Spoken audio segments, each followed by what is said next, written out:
Welcome back to the third and last half of this exercise. I'm going to introduce a young singer who is going to sing, of course. She's a singer of songs. And an opera singer, has sung in many operas and has not in just as many.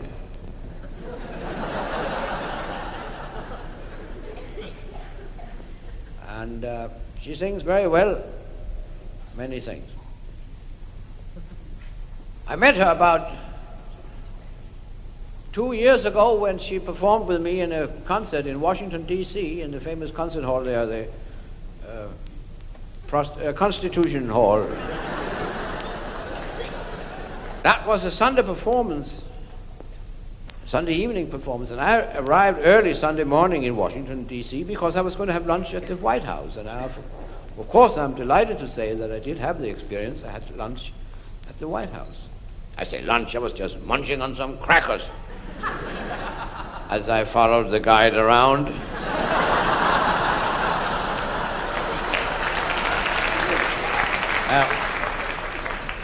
I don't know many people. Anyway, in the evening when I entered the stage in Constitution Hall, you can imagine my surprise when unexpectedly I saw in front of the stage the Vice President of the United States, Shapiro Agnew. He was sitting in a box right in front of the stage. I could see him clearly because they had removed the lid.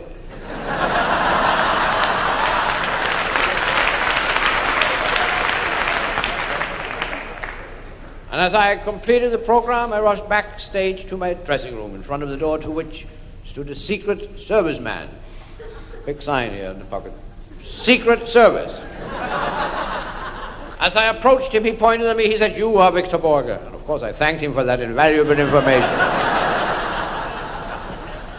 Then he said, "My name is so-and-so." So I told him how sorry I was to hear that.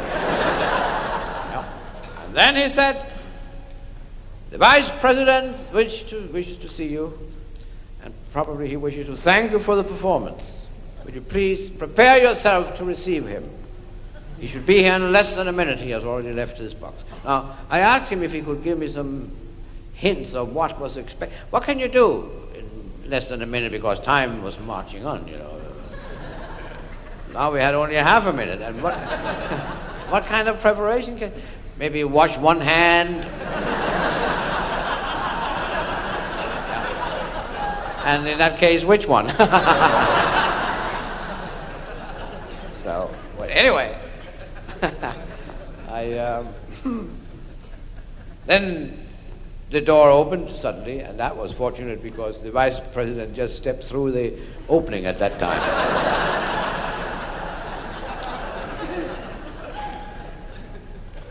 And that was a great honor, of course, for both of us. Yeah, well, the Vice President represents the administration, so to speak, or maybe just to speak, and I represented the people. I was the only people there, remember? So there we stood face to face, which was the most practical way of arranging that kind of... And then the Vice President just made some nasty remarks and left. And I haven't seen him since. In the same dressing room, a very exciting event took place. You remember the former President of the United States, Howard Johnson, Lyndon Johnson. We called him Gentleman Bird, remember him? Yeah. He attended a number of my concerts there in Constitution Hall with Lady Bird and one of the minor birds. Some of the... once the Vice President was there, the former Vice President, Whirlybird. And once, after a concert, he came into my dressing room, unannounced, came over to me, lifted me up by my ears, and pronounced me a Great Dane.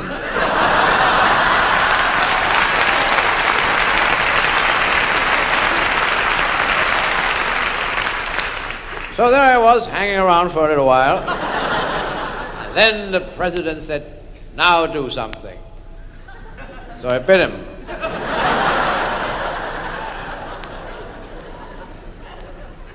Then he laughed and asked me if there was something I wished to talk about. I couldn't think of a thing, you know. I was hanging there and excited. And every time I get nervous, there's only one thought that comes to my mind, and this has happened ever since I was a little boy, and that is, how does a fly land on the ceiling? Just like that. Backwards. And how does it get off again, you know? Just like that, that fall. I thought perhaps the President of the United States would know how a fly lands on the ceiling. Then again, I thought if the President does not have the correct answer for that, then why embarrass him? I wouldn't do that, so I didn't ask him any question. I just said, no, Mr. President, I have no, blah, blah, blah, blah. And then he lowered me, and I thanked him for the lift.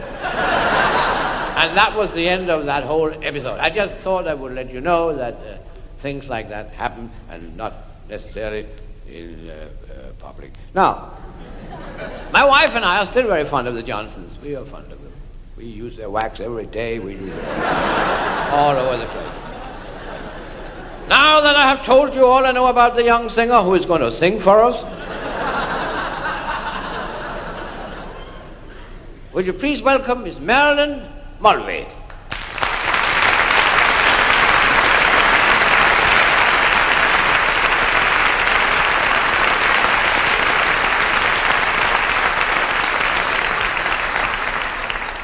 Continue to hands off, please.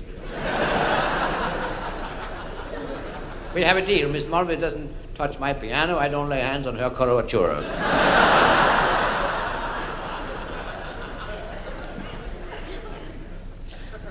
Hands off.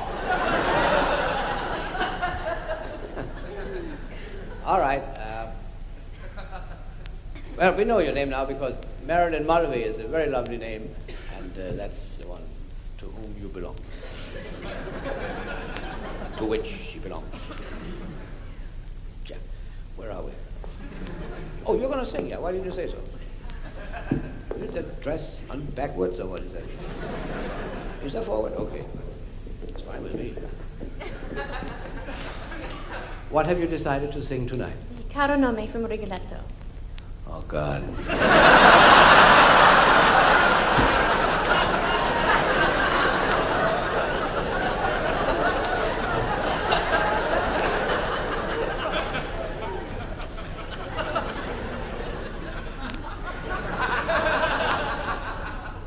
Miss Mulvey will sing the Carry Me... What? Yeah, Carry Me No... Glad to Know Me from the opera Rigoletto by George.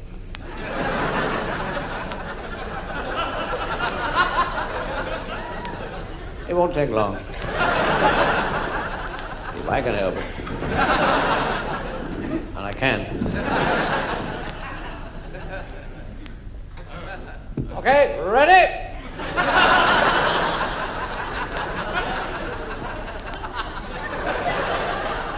Okay, shoot the work.